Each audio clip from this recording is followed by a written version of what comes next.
अस्सलाम वालेकुम वरहमतुल्लाहि वबरकातुह। आज हम इंशाल्लाह हुरूफ मुस्तालिया के बारे में देखेंगे कि हैवी लेटर्स कैसे अदा किए जाते हैं। जब हमें इनकी प्रैक्टिस हो जाएगी तो इंशाल्लाह लहने जली जो कि हराम है उसमें से बहुत बड़े हिस्से को हम आसानी से सीख जाएंगे। मैंने पूरी कोशिश की है कि हम आसानी के साथ ये समझ सकें कि हम हैवी लेटर्स को किस तरह से अदा करेंगे। तो आज हम हुरूफ मुस्तालिया के बारे में सीखेंगे। आप लोगों को इसके नाम की वजह से परेशान नहीं होना है।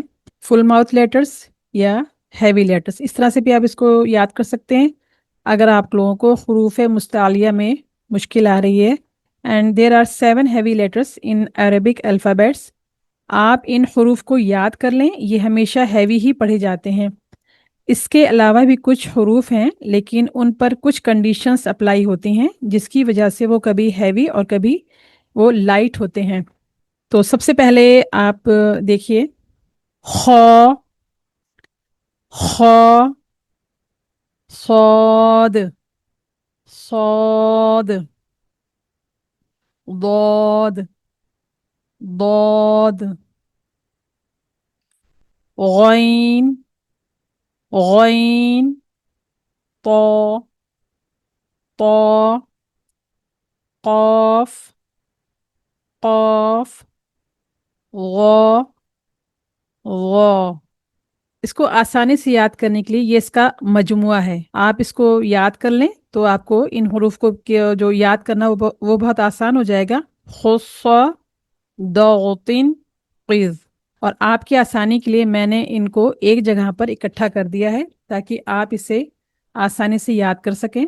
सौद, दौद, गैन, खौ, तो, गौ, क़ाफ। अब इंशाल्लाह हम इन दो हरूफ की प्रैक्टिस करेंगे। गैन, ख है कि ये हरूफ हलक के ऊपर के हिस्से से अदा होते हैं और इनका मखरज क्या है। आप देखें कि हल्क का शुरू का जो हिस्सा है वो इनका मखरज है। अब हम थोड़ी सी इसकी डिटेल्स देखते हैं कि गैन में जैसे किसी का गला ख़राब होता है तो गरगर की आवाज़ आती है, तो बिल्कुल उसी तरह से गैन वो अदा करेंगे। और अब ख, उसकी आवाज़ देखिए, जैसे हम कहते हैं ना कि ये बहुत खर्राटे लेता है, बिल्कुल उसी तरह से जैसे खड़ खड़ की आवाज़ आती है हलक से, ख, ख, तो इसमें खड़ खड़ की आवाज़ भी आ रही है। तो बिल्कुल वहीं से आपको गैन और ख अदा करना है। तो ये जो हम प्रैक्टिस कर रहे हैं ये कुरान पाक के लफ्ज़ हैं, तो उसमें उससे हम प्रैक्टिस करें इसकी। गाफिलून, गाफिलून, गिशावतुन, गिशावतुन, गैर, गैर। अच्छा, यहाँ पर र मोटा पढ़ा जा रहा है, तो जब हम रा के बारे में पढ़ेंगे तब हम इसकी डिटेल जानेंगे।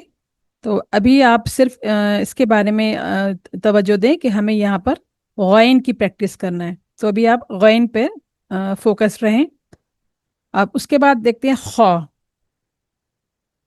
खालिदून, खालिदून, खलकनाकुम, खलकनाकुम। इसमें कॉफ भी मोटा पड़ा जा रहा है, लेकिन क्योंकि अभी हम सिर्फ खौ की प्रैक्टिस कर रहे हैं इसलिए अभी आपको सिर्फ खौ पर ही ध्यान देना है। खौरजा, खौरजा। इसमें भी रॉ जो है ये मोटा पढ़ेंगे, लेकिन इंशाल्लाह जब इसकी डिटेल आएगी तो मैं वहाँ पे आपको बताऊंगी। यहाँ भी आपको खौ की तरफ ध्यान देना है। खौरजा। तो ये था आज के दो मोटे हरूफ पढ़ने का, उनको अदा करने का तरीक़ा। इंशाल्लाह नेक्स्ट क्लास में हम दो और हैवी लेटर्स उनकी प्रैक्टिस करेंगे और इंशाल्लाह बहुत जल्द हम अपनी तजवीद में बिल्कुल परफेक्ट हो जाएंगे। तो अब इजाज़त दीजिए। अस्सलाम वालेकुम वरहमतुल्लाहि वबरकातुहू।